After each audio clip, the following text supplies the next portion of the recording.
soft rolls full of spice and sweetness, baked in sticky syrup, and optionally smothered in cream cheese frosting. And yet they're vegan with next to no carbs. How? Well, my friends and not yet friends, welcome to Mary's Test Kitchen, where first we'll need some warm water. Not too hot, 110 degrees Fahrenheit is the perfect temperature for our next ingredient, instant yeast.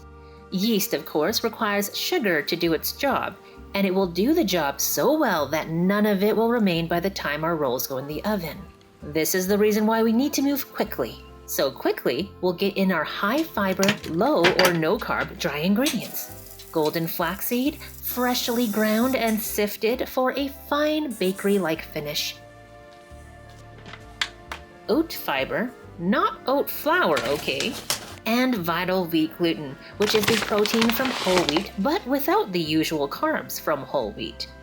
Next, I'll add lakanto, which is a erythritol and monk fruit-based sweetener, and a little salt, which actually makes sweets taste sweeter.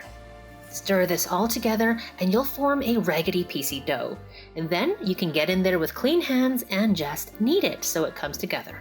This time, you don't have to knead as much as with our previous keto bread recipes because we're not looking for the same final texture. That said, if you really want these to rise in a big way, you can put this in your stand mixer on speed 3 or 4 for 8 minutes. I'm not though, because we can make great cinnamon buns with just a minute or 2 of kneading by hand in the bowl. It's gonna stick to your fingers, and that's okay. Just put as much back into the bowl as you can, cover, and let this rest for just 15 minutes. No longer, because delays could ruin this otherwise easy recipe. Now you'll have time to clean up, and I have time to tell you about today's sponsor, AG1. When you're on a keto diet for health reasons like I am, it's easy to get so focused on reducing the carbs that it's also easy to get low on healthy greens and other nutritious foods. I'm really for getting nutrition from home-cooked meals, but the reality is it's not so easy to stay consistent with it every single day, several times a day. For many of us, the modern lifestyle makes it too difficult. That's why I'm so thankful for AG1.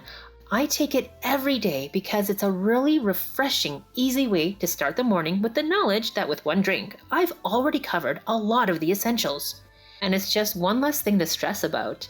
In fact, a single scoop combines 9 health products working together as one, replacing your multivitamin, multiminerals, pre- and probiotics, immunity support, and more. This means AG1 does more for your body, saves you time, money, and confusion compared to taking multiple unique products.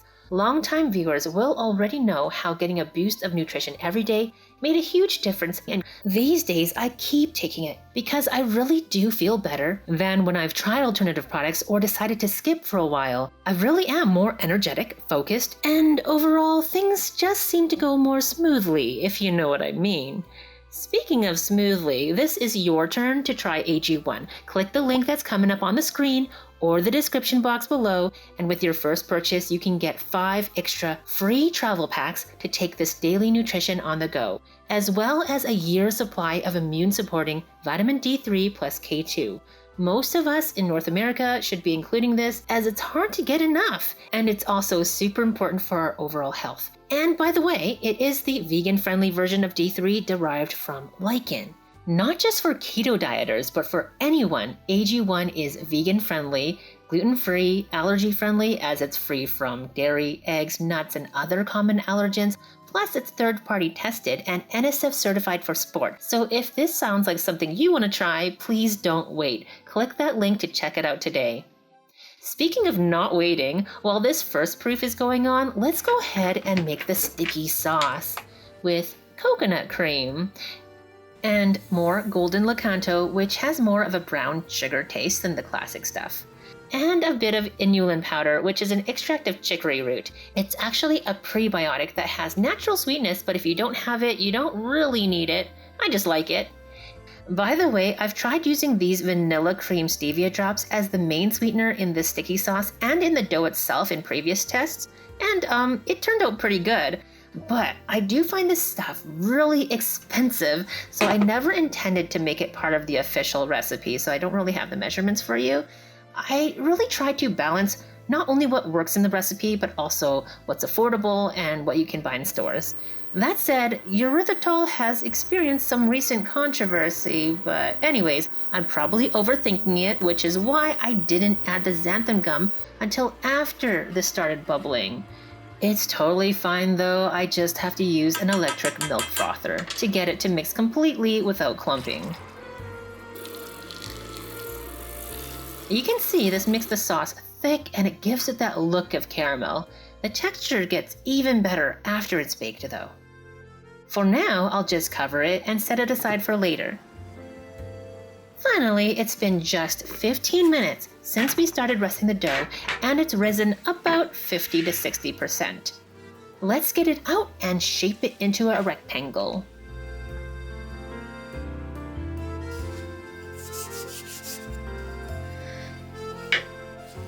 It doesn't have to be perfect, but I want to make one side about 9 inches. This will be the length of the roll once we roll it up and we cut across. How long it is on the other way depends on how many layers you want your roll to have. Do you want lots of thin layers or do you want only a couple thick puffy layers? There are no rules. As for me, I'm going for something in between. This looks good to me. Then to get our filling to stick nicely and to add a nice buttery flavor, I'm using the classic vegan butter, Earth Balance. I don't use it often, so this top layer has gone darker yellow. You can see the original color under there, but it's actually totally fine. Smells fine, tastes good. We want to spread it all over the surface of the dough, from edge to edge to edge, except leave this side unbuttered. This is the side that our roll will end on.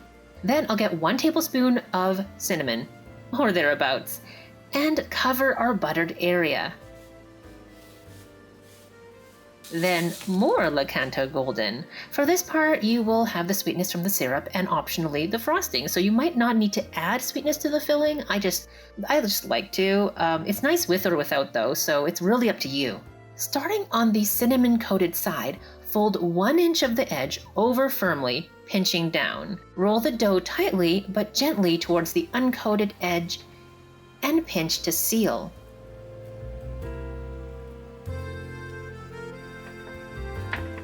To cut them without squishing, I like to use a little piece of thread.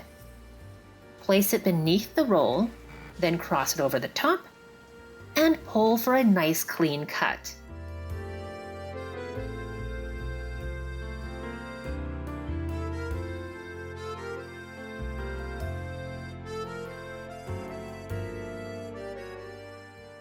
Line an 8-inch round cake pan with parchment paper.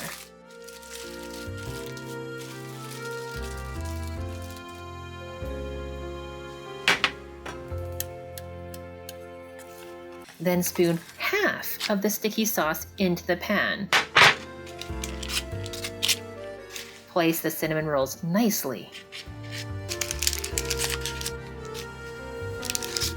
Then you should cover it and rest at this point, but I got a little carried away and put the rest of the syrup on top early. Seriously guys, sometimes I swear I need to hire a director or something to keep me on script.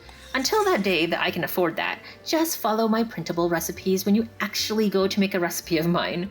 Now regardless if you slightly effed it up like I did, or did things the proper way, cover and rest the rolls for 15 to 20 minutes in a warm, draft-free location.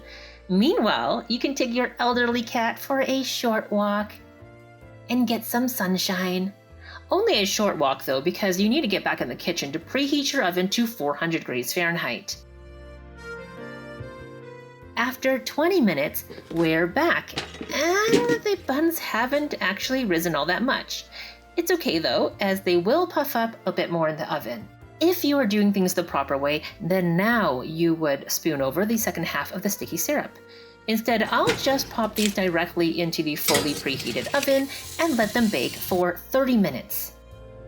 They will start to make your kitchen smell amazing, and the syrup inside will bubble and thicken. After 30 minutes, the tops will be golden and you can take them out of the oven and resist burning yourself on them right away. I personally did not wait long, as usual. There's nothing like fresh, warm cinnamon buns right from the oven, so I had to show you what to expect. It's a hard job, but someone's gotta do it.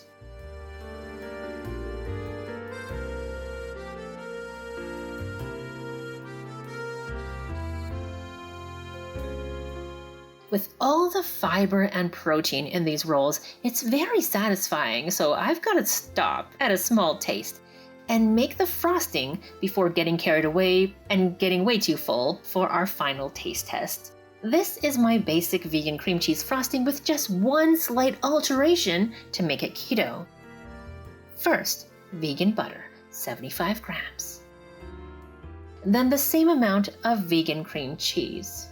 Beat it until it's well combined, smooth, and fluffy. Then vanilla extract. And finally, my icing sugar alternative. This is Truvia icing sugar, which I love the taste of. They emphasize the stevia on the package, but it doesn't actually have the weirdness that some stevia sweeteners have. Maybe because it's actually mostly erythritol, and I appreciate that. And like with regular icing sugar, you want to whisk it in very slowly and carefully so it doesn't fluff up everywhere, at least at first.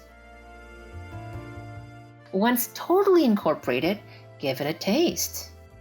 I want another third cup.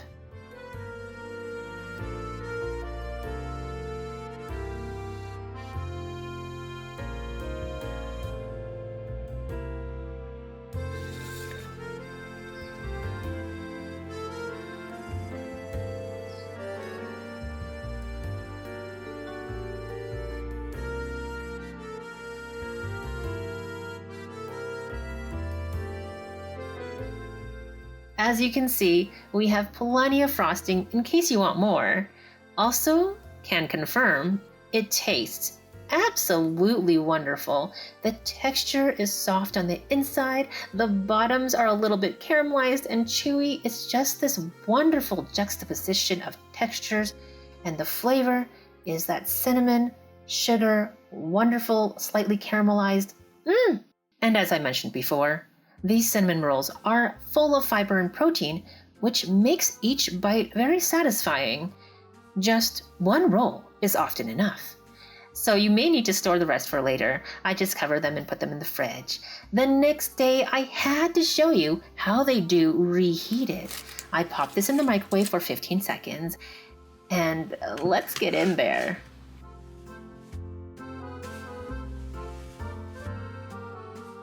Heavenly, especially with a cute coffee. I can't wait for you to try these, maybe share them with your friends. I am excited to hear what you think in the comments, and also excited to maybe make some different varieties of this basic keto cinnamon roll recipe. Let me know if you have any suggestions. Thank you so much for watching, my friends, and don't forget to check out AG1 if you haven't already for those 2 free gifts and just a wonderfully easy way to start your day off with a foundation of nutrition. Thanks to everyone who likes, comments, and subscribes to the channel. It really helps. It helps me keep making videos. It also helps me support these 2 very deserving senior kitties. By the way, I really appreciate your prayers for Riles recently. He's 19 now, turning 20 in the fall, and has some more health issues.